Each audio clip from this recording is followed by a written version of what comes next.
What's up, Hoopers, and welcome to Triple Threat. I am Ashley Nicole Moss, and in just a little bit, we are going to have Zach and Brad in the building. We are just 3 games away, and some change, depending on your schedule, from the play-in tournament, which means we are in the midst of the NBA playoffs. One of my favorite times of year.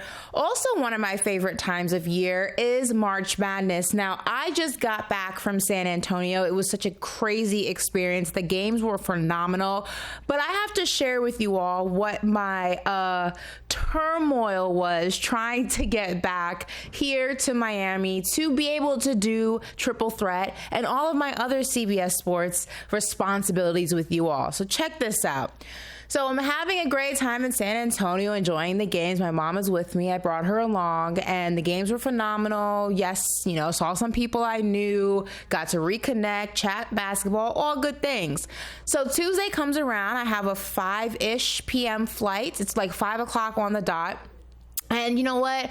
I say, look, I've seen all there is to see in San Antonio. All you really need is 3 days. The river is not that long. And Charles Barkley was kind of right. It's not the most lively city in America, but very cute nonetheless. So San Antonio, don't come for me.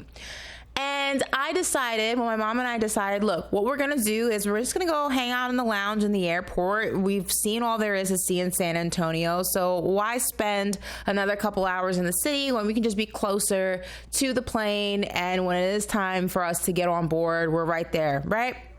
So as I'm in the elevator checking into my flight, a notification literally comes across my phone, and it was almost like that meme where it's like your jaw drops in real time. That was me. It said flight has been canceled.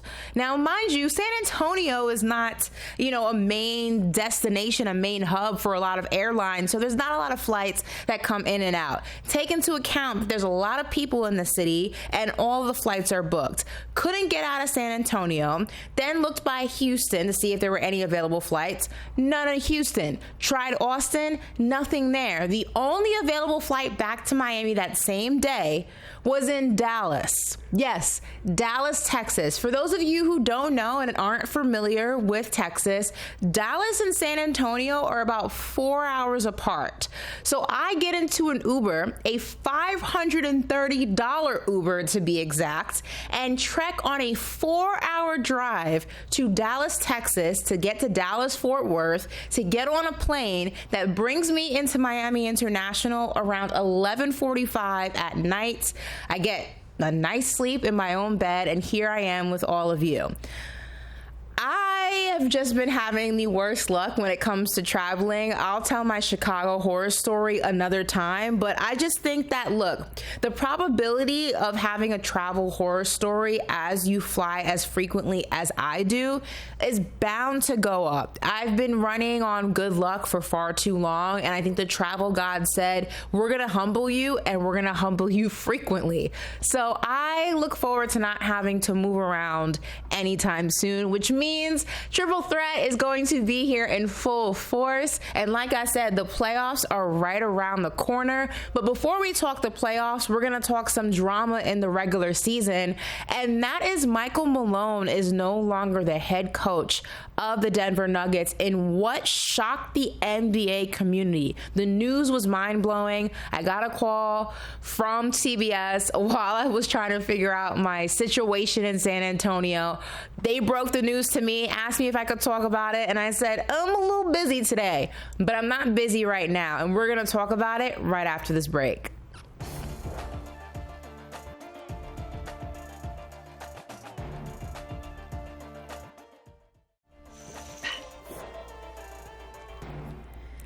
Welcome back, everyone, to Triple Threat. Ashley Nicole Moss here. I have Brad, I have Zach, and we also have Bill Reiter in the building, which can only mean one thing. We are all very confused about what happened with the Denver Nuggets, and we need Bill to give us some insight. So I'm going to summarize quickly, and then I'm going to toss to Bill to let us know exactly what went wrong. So if you missed it, the Denver Nuggets shocked the NBA community by just days before the playoffs choosing to fire their head coach, Michael Malone. Now, Michael Malone is the winningest coach in franchise history since being hired in 2015. He led the Nuggets to a championship in 2023. Some of the other accolades: 470 wins with the Nuggets, which is a franchise record, 44 playoff wins with the Nuggets, also a franchise record. And here's the real kicker. He is the only head coach that Jokic has ever had in his NBA career. So you want to talk about familiarity,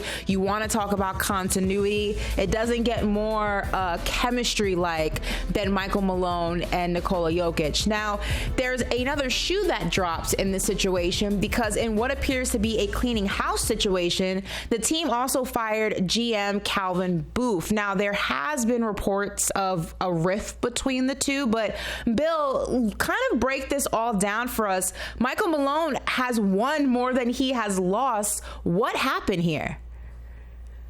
Ash, I will give you as much insight as I can. I can't actually explain this because it's inexplicable. Every person I've talked to around the NBA is as baffled as I think the rest of us. In fact, executives and coaches, colleagues of the two guys who were let go in Denver, this bizarre timing, have called it mystifying. Multiple sources, different people called it stupid. A little insight. So I'm told that you're right, that the tensions, the Cold War between Calvin Booth and Michael Malone were not the overarching reasons that this happened. That was something that went back to last summer at least, and it certainly ratcheted up as the year went on. But even in sort of to underscore the chaos of this, even as recently as a couple months ago, I am told by a source who's close with Booth, the Nuggets and Booth were still negotiating a possible extension for the former Nuggets general manager, which means 6, 7, 8 weeks ago, Ash, they were still in Denver, the Cronkies who owned the team, thinking about extending and maybe giving additional money to the guy that they just fired. And it really just, I think, highlights that this is a knee-jerk reaction. That's the view from across the NBA. Look, you can make a case for what the Cronkies are thinking. It's not I think, a reasonable one. It's not, from a basketball perspective, an intelligent one, but certainly there are people in Denver who are trying to get the narrative out that when it comes to Booth, he didn't build a win around Nikola Jokic, that Jokic still does not have an all-star, an all-NBA player to accompany him, that this defense and roster hasn't been successful. And that's all reasonable, only you don't fire a coach 3 days out. And if that was the reasoning, why were you thinking about extending the GM a couple months ago? And for Michael Malone,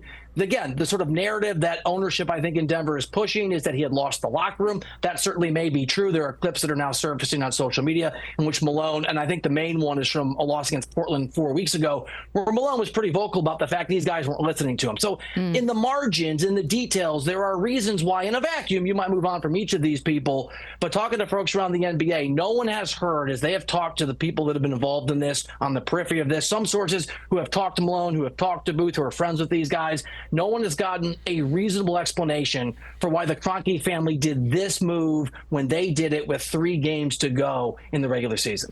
Bill, before I let you go, has there been any reports on who the Denver Nuggets are thinking of filling Michael Malone's position with? There's been some names circulating. Any truth to any of those names?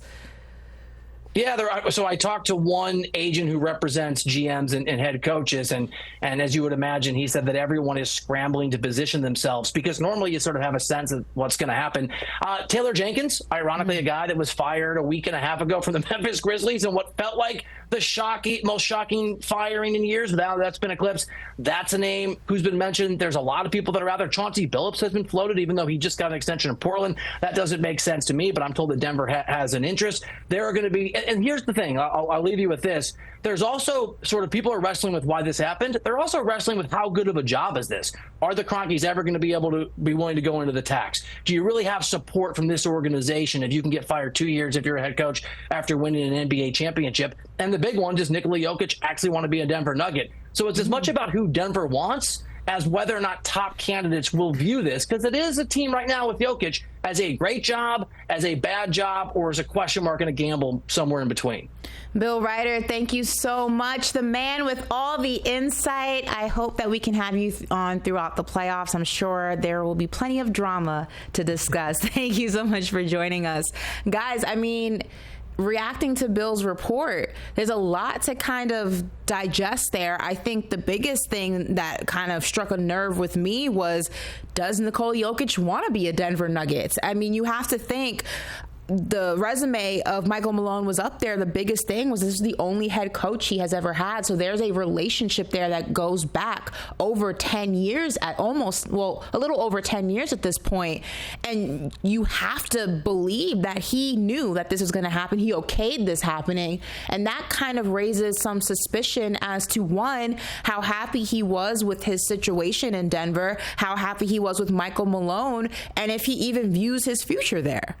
I think that the Kroenkes, you would hope, if you're a Nuggets fans, that they had a conversation with Jokic and that he gave his they definitely had a conversation with Jokic. That he does not want to play for Coach Malone anymore. Yeah. But just the time doesn't make any sense. Even if you decide you want to fire Coach Malone, let the playoffs play out. What do you think you're really going to do making this move 3 days before the playoffs, 3 games before the playoffs begins, and doing this right now? Forget what must be done, needs to be done immediately, or whatever that's saying, however that goes. Ride it out. The season might not be going exactly how you want. You've been up and down, but you're still going to make the playoffs. You're still going to have a chance to make some noise once you get there. Hopefully you get Jamal Murray back, and then you can figure things out from there. And if it doesn't work out, then you can say, okay, greener pastures, we'll try something new in the offseason. But doing it right now, even if Jokic gives this stamp, just wait. Stop thinking you're the smarts in the room and we're going to ride out with our interim coach for a little bit. No, wait. Yeah. Wait. Denver Nuggets currently 5th in the Western Conference, so still in the playoffs. Obviously, they dropped a little bit. They were top 3 at one point. They were 2, I believe, for a brief point of the season. So it's not a complete failure, Brad. It's not even close to a failure, which makes this even more shocking, I feel like. Yeah, reports have already indicated that Nikola Jokic, he didn't approach them. He didn't go to them and say, I want Michael Malone out, but he was certainly made aware of it. There were reports that his agent flew in.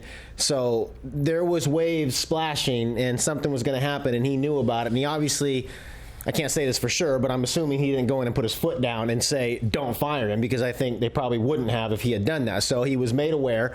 There's been reports indicating that even Nikola Jokic was frustrated with the defense. We talk about the overarching reason for this. 20th in defense, that hasn't come along. You have to get into why they're not a good defensive team. They lost good defensive players. Right. Okay, and so Calvin Booth, whether it was at the behest of ownership or not, they win the title, and Kentavious Caldwell-Pope is gone. Bruce Brown is gone. Jeff Green, veteran leadership. And so you can't expect to have a good defensive team when you get rid of good defensive players. And so to me, if you really kind of read between the lines here, this feels to me like 2 separate moves. Booth and Malone clearly didn't get along. That relationship has been described as icy to the point where they didn't even acknowledge each other. It sounds like they wanted to keep Booth. They tried to keep him. They offered the extension, and he went in and said no. It sounds to me like Malone was more on the chopping block. They're going to part ways. The coach and GM don't agree. They're going to try to re-sign Booth, but then Booth didn't want the contract extension. And now, to Zach's point, to do this, the timing of it. That's the thing. That's the thing. Right. You can have an argument about whether there's justifications for it. The timing, to think that you're going to bring in a new coach 6 days out from the playoffs, and he's going to fundamentally alter or elevate your playoff prospects by turning the 20th rated defensive team into a good defensive team. Right. The timing is shocking. That's the thing. It's the timing. And there was something on Twitter that was circulating that said that Booth looks like someone photoshopped Nicolas Cage's face on Michael Brown's head. And God, I can't unsee it. Every time I see him, I can't unsee it now. It's actually very frighteningly accurate. If we can bring up another picture of Booth, we gotta have a picture of get a picture of all those guys side by side. It does look like they morphed. I can't forget the had a Troy kid. Aikman and Jay-Z one. Oh yeah, Troy Aikman and Jay-Z is another one. Somebody It's just once someone says it, you can't unsee it. But going back to Michael Malone, and we're gonna talk about this in the next break, it just makes it a little bit uneasy if you're a head coach in the NBA, because apparently winning at one point kind of saved you and gave you some leeway to sometimes have not a great season or sometimes have an underperforming season. But now it seems like you can't even win, and you're not even given the grace to say, hey, we won a championship not that long ago. This is still the guy. This is just a bad season. And bad, I'm putting in air quotes, because they're still a playoff team. And to be a playoff team in the Western Conference when you've lost a lot of of your outside shooting. You've lost a lot of your defense. You rely so heavily on one player. And to still be in the position that they are, I feel like it's a testament to obviously Nikola Jokic, but it's also a testament to Michael Malone and what he's been able to do with this team, even with so little. And if that's not enough to save your job, like, everybody's doomed unless you're Doc Rivers, apparently. Don't. Save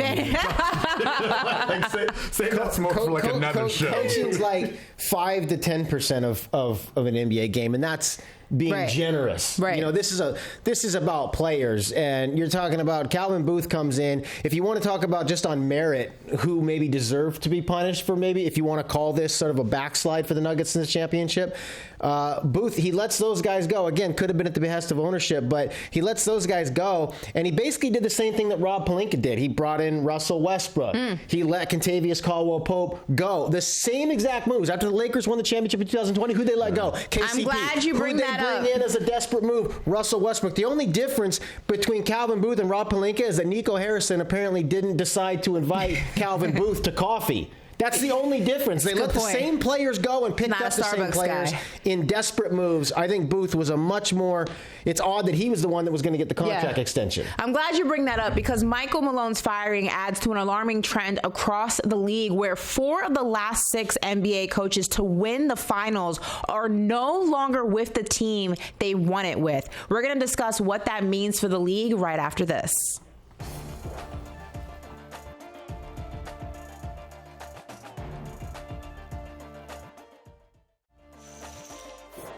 How do you feel like they took that? I really care. It's not my job to evaluate how they take things. My job is to be honest and sometimes brutally honest. And tonight, it was a brutally honest message. And the guys that are full of won't hear it. You know, they'll say, Coach is tripping. And the guys that maybe do really care will, because they're not going to go back and watch their minutes because nobody watches their minutes. Nobody watches film. So we'll have to show them the film. And I said, if somebody disagrees with me, please speak up. And nobody said a word. So, again, I'm not really concerned with how they took that message. My thing is being honest with how we just played. March 21st, that was after the Nuggets lost to the Portland Trailblazers. Michael Malone, extremely honest at the podium, maybe a little bit too honest. You never want to let the world know your players don't watch film. Not a good look. But I do think, I will say this, when you win like Michael Malone has won for this organization and you've won a championship, you kind of reserve the right to be honest and be transparent and tell your guys the ugly truth. And that is you're not playing to the standard in which we have set for this organization, the standard you should have for yourself.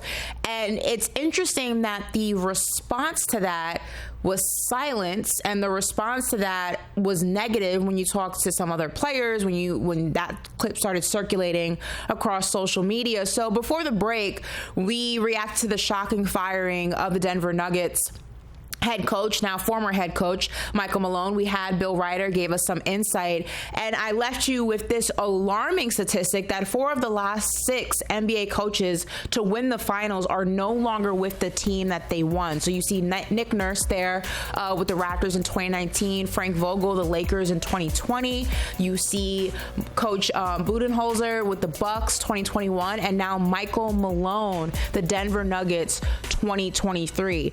This is actually very alarming because when we were speaking about this briefly, and now we can have the conversation more in depth, if winning a championship doesn't give you the leeway to have a bad season or an underperforming season or a non-championship season, what does that mean for the future of the league? The lack of impatience, sometimes the unrealistic expectations for the coach that season, the chemistry overall. I mean, this overall cannot be good for the culture of winning in the NBA.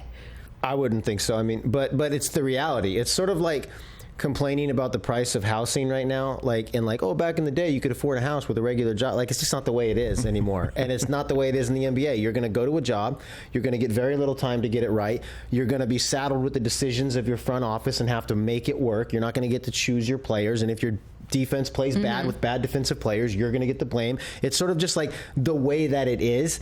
And to your point, even if you win at the highest level, the only championship in franchise history, The only thing you would ask yourself and ask all these teams who continue to take this path is the evidence not there? Where is there evidence that coaching changes work? Okay, you have to look. I mean, there are exceptions. Steve Kerr came in 2014 with largely the same roster that he took over from Mark Jackson. Some will say Mark Jackson shouldn't have gotten fired, though. Well, they won 16 more games in the championship the next season with the same roster. So that obviously proved to be worth it. They go to 6 straight finals, win 4 championships. But that's an exception. All those coaches that you just put up, Frank Vogel. It's worked for the Knicks, though. Frank Vogel. Coach Fizz, sorry, Fizz, you weren't that You won a title. Frank Vogel, they win the championship. He's gone. They haven't been back. Budenholzer wins a championship. He's gone. They haven't been back. Nick Nurse wins a championship. He's gone. They haven't been back. It over and over. The Hawks did this. They got rid of Lloyd Pierce, Nate McMillan. Quinn Snyder's faring the same. The reality is, Ashley, I don't mean to take a hit at our MVP discussions we've been having, but you don't like hearing the human element of things. There is, when I talk about voter fatigue, when I talk about it's somebody's time, this is human stuff. And the simple truth about coaching changes is we can talk about all of this stuff and all of these peripheral things and why they did it and bad defense and all that. But coaching is simply the most changeable variable. Your team isn't doing what you can't get rid of players. There's salary caps. There's contracts. You got to meet all these CBA demands. So when things aren't going well, the coach just becomes the only thing you can change. It's a scapegoat. It is inaction disguised as action. But they have to do it because they want to shake things up, and it's literally But here's my question. only lever they can pull. Here's my question, and Zach, you can start us off here. When you talk about Michael Malone, I'll use that as an example because this is what the most trending topic right now in terms of this overall encompassing conversation, right? Michael Malone got there in 2015. The Denver Nuggets didn't win until 2023. They didn't win a championship until 2023. My math's not great, but that's what, 8 years? Mm-hmm. So you have the patience 8 years for a coach to win a championship, but you don't have the patience for a season that maybe was not a championship season given everything that transpired in the past 2 years since you won the championship. The logic to me is what's backwards, because if you're so impatient and you're so, we got to win a chip, that's why in part I kind of respect the Lakers, because all right, after the year you're out, who's in, but you waited 8 years for him to win, and now all of a sudden the time is of the essence. It doesn't make any sense. Well, because now you got to, and I don't agree with this train of thought, but I think this might be like the way that like the Cronkies might think. You got a taste, you want a ring, and you feel like, okay, the time is now, because Jokic is now only getting older. Maybe he's not at his peak yet, but he's certainly close to his peak, and then he's going to go down the hill. So we don't have time to waste if we feel like, one, that Jokic for some reason or another doesn't want to play under Malone anymore, and or he truly has lost the locker room. So like if you feel like both of those things are the truth, then yeah, your roster is not nearly as good as it was when you won it all. But to the point that we made earlier that Brad said, like, okay, it's the scapegoat, it's an easy move. You just get rid of the coach because you're certainly not going to ship off Jokic. You're certainly not going to try to find some way that's going to get someone to take Jamal Murray on and bring some other piece back. So you're going to figure out, okay, well, we can get rid of Coach Malone. We'll figure out someone new and bring them in next year to win it all. So the only part that I still just keep going back to is like, just let him ride out for this playoffs. Give him one last chance. We're going to have this conversation a little bit more in depth, but in that kind of a thought process, then in some part, the star players are to blame for this coaching carousel, because in what way are you as a front office not able to tell your star player? And again, we don't really know what happened with Jokic. We don't know if he pulled the trigger on this. We don't know if he okayed it. We have a feeling that he did because it's Jokic. You give him that respect. But if you're Jokic or whatever star player you want to put into that equation, you know you won a championship with this man 2 years ago. You know there's been a lot of turnover. You know you've lost a lot of players. Do you not then have the rationale to say, yeah, this hasn't been our best season, but it's not a Michael Malone problem. Well, it's an everything problem. It's not just this guy. Where you have to wonder if that clip we just saw of Michael Malone is the tip of the iceberg. Like, was that just a guy who there was a little bit of turbulence in the water and they overreacted, or is that showing what maybe was a fractured locker room for months behind closed doors?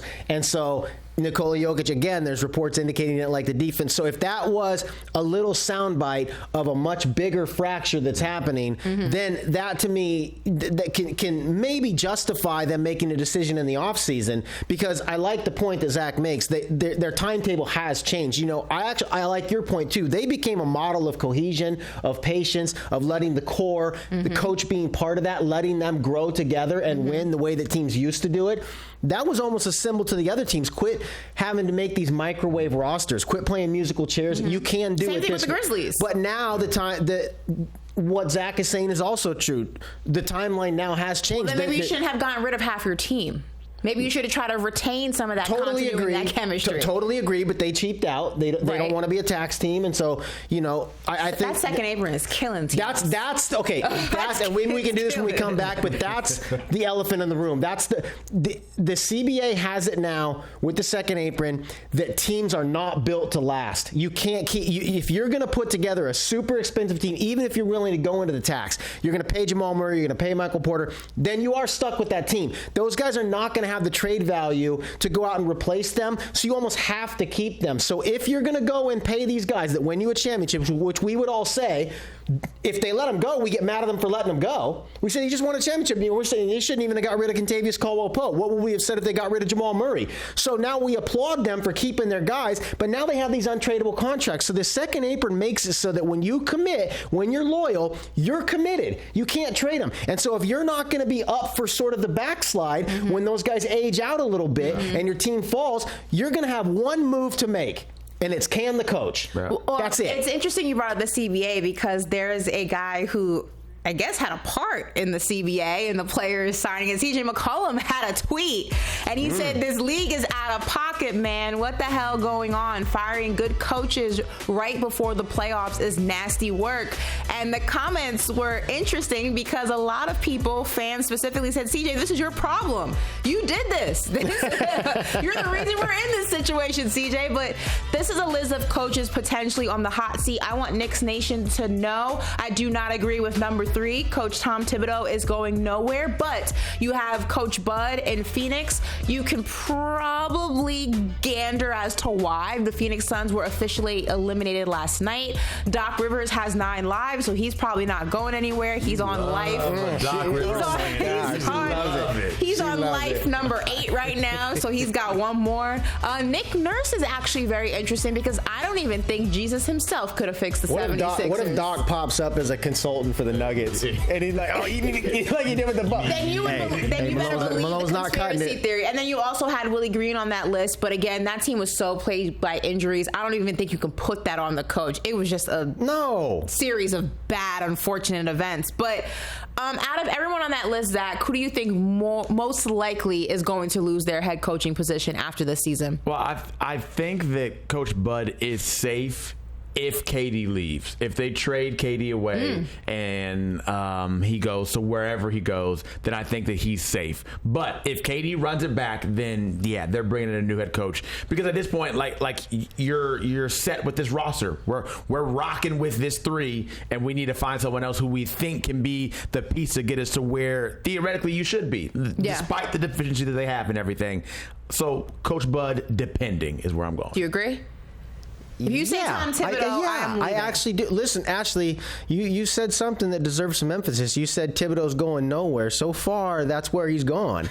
And so they went out. Right. They spent a bunch of money, and they're gonna be healthy in the playoffs. They were supposed to be on Boston. I'm just saying. You're not hoisting no trophies either, Brad. He plays his guys a lot of minutes. You're not hoisting any trophies this season either, Brad. Anyway, we're gonna ask. Who goes farther, Knicks or Warriors?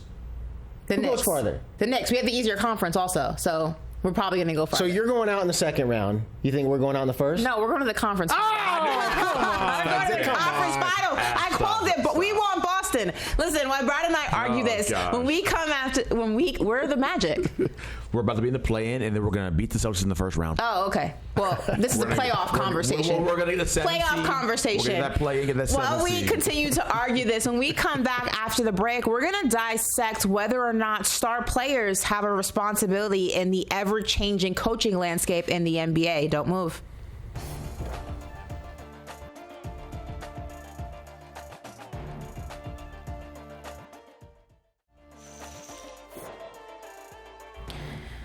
Welcome back to Triple Threat, everybody. Ashley, Brad, and Zach here. And we're going to talk about whether or not star players have a responsibility for this coaching carousel. Now, we spoke about some of the coaches that are no longer with the team that they won titles with, but an interesting deep dive into this. Shout out to Aaron, one of our producers. He really dove deep into this. Gave me some other coaches that also were fired despite some relative success. Let's talk about the Sacramento Kings. Mike Brown was fired, coached the 2022-2023 team. The first Kings playoff appearance since 05-06 was fired. Years. Doug Christie is now the interim head coach there. Adrian Griffin, we talk about him. 30-13 record when he was fired. We all know that Doc Rivers came in like a sniper from the side and took that job. The Phoenix Suns, though, is actually really interesting, too, because they have done this twice. You have Frank Vogel. He was fired after the season in 2023-2024. The Suns with a 6th seed. They lost in the first round. And then again, with Monty Williams, he was fired after the season. A 4th seed, lost in the second round, but also led the Suns to the finals in 2020, 2021, and won Coach of the Year. So the list goes on and on. We know about Nick Nurse. We talked about that. We know about the Denver Nuggets. We know about the Memphis Grizzlies. Taylor Jenkins, most win in franchise history. He was fired in season. This is actually very concerning. And when you think about some of the star players on this team, it just raises the question, do star players have some of the responsibility for this unrealistic coaching carousel in the NBA? I mean, Monty Williams won Coach of the Year and led the Suns to the finals. Dwayne Casey in Toronto, he won Coach of the Year, was fired like I think he was fired like the day he won the award. Mike Brown was Coach of the Year. Let's also talk about, didn't Monty Williams get fired from Detroit for a job he didn't even want to take just for JB to come? Like, come on. That Detroit job, and that was. I mean, yeah. But this is like getting Coach of the Year, sort of like, man, we got Masters coming up. Like you don't want to win the par 3 contest. Like nobody. No one's ever wins. Or it's like the Madden curse in the NFL. Chill on the Coach of the Year. Like you might be on the block. But in serious conversation, I mean, the Phoenix Suns at the time when Monty Williams was fired, I mean, it was Chris Paul, Devin Booker, Kevin Durant. None of those players come up and say, look, we can't fire this guy. Like, this is not, we underperformed, but we went to the finals last night. It's not like, from a human nature standpoint, you don't want to put the blame all on you as a player. So you're not going to be like, hey, man, we're not getting it done. Like, you're not like performing despite whatever the scouting report says and whatever you're supposed to do from a coaching standpoint. But like, if you don't agree with everything your coach is saying, if ownership's coming to you, it's easy to say like, hey, yeah, like let's get a different voice in here. I don't like the way I'm being coached. I don't like the way that they're having us do these. I don't like these sets that we're running. So let's do something different. But I think the buck honestly ends and begins with the players. Like at the end of the day, it's still just basketball. Mm-hmm. Go out there and play and do what you need to do to win a game. I think that we don't put enough blame on the players because it's not possible to ship out players like you would for coaches. Like that's literally what we started with earlier. I mean, the same situation happened in Toronto. Nick Nurse won the only title in franchise history, also won Coach of the Year, and then was fired in the 2022-2023 season. Mind you, there were still players on the team at that time that he won the title with, and nobody says, hey, we won a title like, what, 2.5 years ago? Like, yeah, we had a bad year, but this isn't just this. Everything is in context. And so Nick Nurse won the title because he had Kawhi Leonard. He showed up and they won the title. Right. And so now if you're on, the front office's side and you look at it from their standpoint, you say, well, what has Nick Nurse done post Kawhi Leonard? Because now that's the world that we're now living in. What has Michael Malone done without a perfect team in front of him? Mm-hmm. That's the world we're now living in. There are reasonable arguments to make for all of these situations. Does a star player have a responsibility to step in and stop this from happening? I would say that you would hope you would be in a position that your star player would feel passionate enough about that to do that. If you do, that is an indication of stability in your franchise. Tim Duncan, the way the Spurs were built, he would have gone in and gone to bat. Same thing with your Golden State Warriors. But remember, Stephen Curry actually publicly, and he very rarely does this, he publicly went and advocated for Mark Jackson to stay, and the organization still went against, in a move that not many organizations would do, went against their star player and fired him. So I think that in a perfect world, you want a star player and a coach to be so connected that that star player would feel a responsibility to go to bat for him. Mm-hmm. But I don't know that it's their responsibility to do it, because the simple truth is a lot of star players don't think the coach is getting it done. So they're not going to go say something they don't believe. In that same vein, though, you then, as a star player, are almost the captain of your own demise if it goes in the complete opposite direction. Because as we have said, and as you said, Brad, as you said last block, a coaching change rarely ever works, right? Almost never. Almost never. So if you know that, and you know that trend, and you've seen that trend throughout the NBA, as a star player, you would think, okay, the grass isn't always greener on the other side. We've won with this coach. We can win again. It's a matter of fixing all the intangibles and all the things that are not working, whether it's our defense has fallen, whether it's our offensive schemes aren't the same, whether we've lost certain players. So for me, the thing that is most baffling to me is it's different if you have had a coach your entire career with a particular team and you've never won with him. But to have a coach you have actually hoisted a trophy with, that you've actually gone to a championship parade with, and in a span of 2 years not be like, it's not him, we've won with him before, is the part to me that kind of blows my mind, Zach. Yeah, you would think that you've gained enough favor with a coach. That's the word, favor. After winning, and that you're like, okay, I trusted him and we got all the way to the top of the mountaintop, and now while we're maybe in a valley, I'm going to believe in what he's saying to get us back to the top.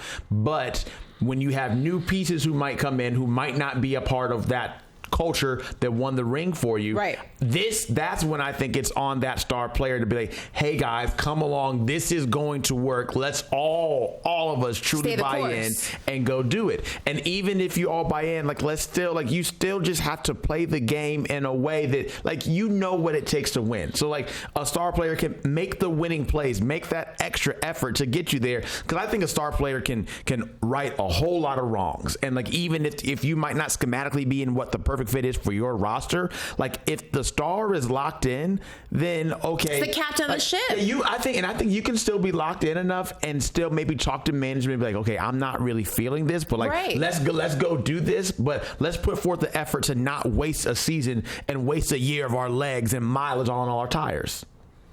You know,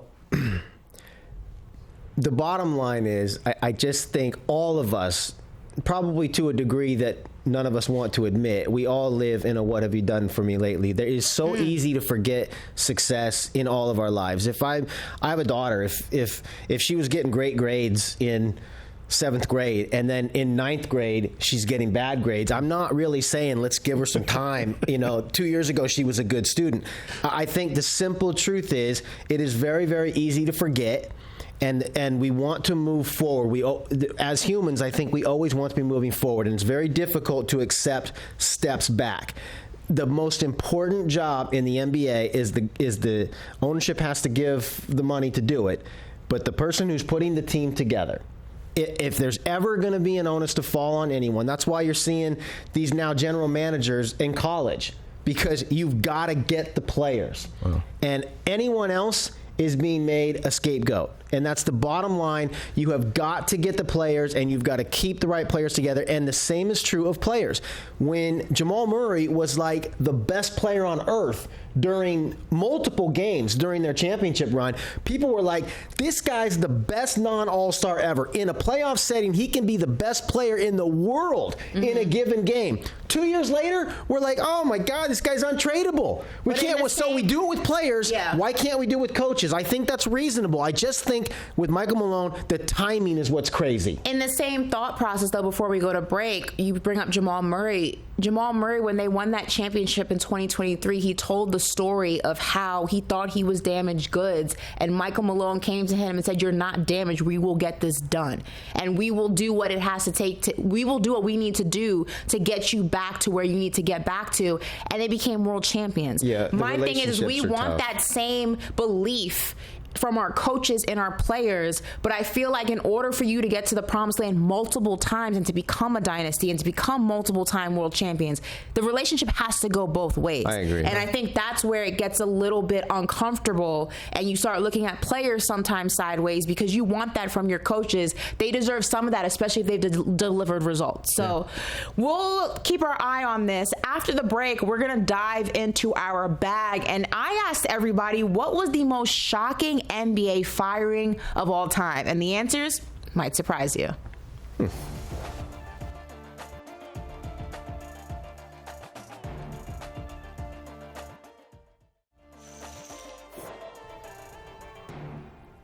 Welcome back to Triple Threat, everybody. It is now time for In Your Bag, where we dive deep into our social media bag and get answers to a question posed randomly the week leading up to today's show, or the Triple Threat show, that is. This week, it has been all about firing and hiring. So I asked, what has been the most shocking NBA firing ever? And here are some of the answers. Let's dig into the bag. Monty Williams forever getting the Pistons job in the first place, convincing a guy who didn't want to be here to take the biggest bag in the league and then fire him a year later. Oh, well, we love JB. That's obviously JB Bickerstaff. Would you say that's most shocking? No? It's the most shocking hiring. Oh, That they wanted Monty Williams so bad. Didn't they throw $75 million at him? Whole lot of Again, we cash. just discussed the coaches don't have that big of an impact. But it seemed like maybe because like when you think back to the run that What they he made did in with the the bubble, Suns, yeah. like, and you're like, oh, he made them a believer to take him Yeah. from so Coach close of to the year. Yeah, cool. Bring Devin Booker and Mikal Bridges and Chris Paul with you. Give me a break. let's dig into the bag again. What else do we mil. have here? Mark Jackson in 2014. No, not Warriors shocking. fan. This not shocking. Listen, Mark Jackson, and I He will was credited die with on this hill. I helping don't care Steph who get a says better this. Mark shooter. Jackson was committing a basketball crime with those Warriors. He had Stephen Curry, and he had them as the 12th ranked offense. We were isolation heavy, matchup dependent. He was giving legitimately, Ashley, I need you to hear this. In a playoff series, I mean, buckle down time. He had Steph Curry standing off the ball, and he was going to a mismatch, supposedly to Hilton Armstrong. This guy, I've never forgot this name, Hilton Armstrong. This guy was so dead set on matchup back. You're taller than him. Give him the ball in the post. He was killing. I am on record. They never would have won a title with Mark Jackson. He did his part in the infancy of that dynasty. He got him to believe in defense. But listen, most importantly, they drafted Draymond Green, Klay Thompson, and Steph Curry. So let's give Mark Jackson some credit, but not too much. But it was time for him to go. But that is an exception. Usually you don't make a coaching change, keep the same roster, and end up a champion the next year. That's how underperforming Mark Jackson was with that roster. Let the record show that Mark Jackson is Brad's Doc Rivers. Yeah, I mean, it's worse. That was not a shocking firing. What was shocking about that is that Steph Curry advocated for him and they went against their star player, but he needed to go. Let's dig into the bag again. I hope Mark Jackson. Ime Udoka. Come on now. Come on. Well, we're going to tell the truth here. Come on. I mean, okay. On the court, shocking. I will say this. I will say this. Again, all the players did advocate for Ime Udoka. They all were big fans of Ime Udoka. Let's not say that what he did with the Boston Celtics was not beneficial to the Boston Celtics. We even see today. Great team. The situation was a little sticky. We still don't know exactly what transpired. Yeah, we don't. But from what I remember speaking to some Boston Celtics players, and they were even surprised because they were like, the stories, and it is like a lot of different stories and circulated. they waited too. Like, And it they seemed waited, like y'all gonna yes. keep him and like let him be suspended, then bring him back, and like, oh no, never mind. Like, Yeah, it was sticky. He's killing it in Houston though, so good for him. And it worked out for Bob. It worked out for both teams. Let's keep it on the surface here. Joe Mazzulla doing well. Next one, Washington Wizards firing Michael Jordan. I mean, That's not surprising to me. I mean, Mongo Slade. What you going it was for Wizards here? Jordan, so okay. Next one, last one, I think. Let's see what we got here. Okay, Lionel Hollins getting fired after taking that Grizzlies franchise to the Western Conference Finals. Grizzlies lost their first 12 playoff games as a franchise, yet Hollins took them to the WCF and got fired. Okay, that's a good one. That's a good one. Yeah. I don't know if I would Not never as have thought shock- about that. Like Yeah. it shocked me, but Yeah. when you lay out the facts, Yeah. Well, listen, he probably the shouldn't have been Grizzlies fired. did it again with Taylor Jenkins. So the gift that keeps on giving, the Memphis Grizzlies. We will be back next week. The playoffs are among us, everybody. The play-in, to be exact. If you missed any bit of today's episode, scan this QR code where you can find the full episode. Until then, for myself, Brad, and Zach, we wish you an amazing rest of your day. Enjoy the rest of the regular season, and we will be back next week.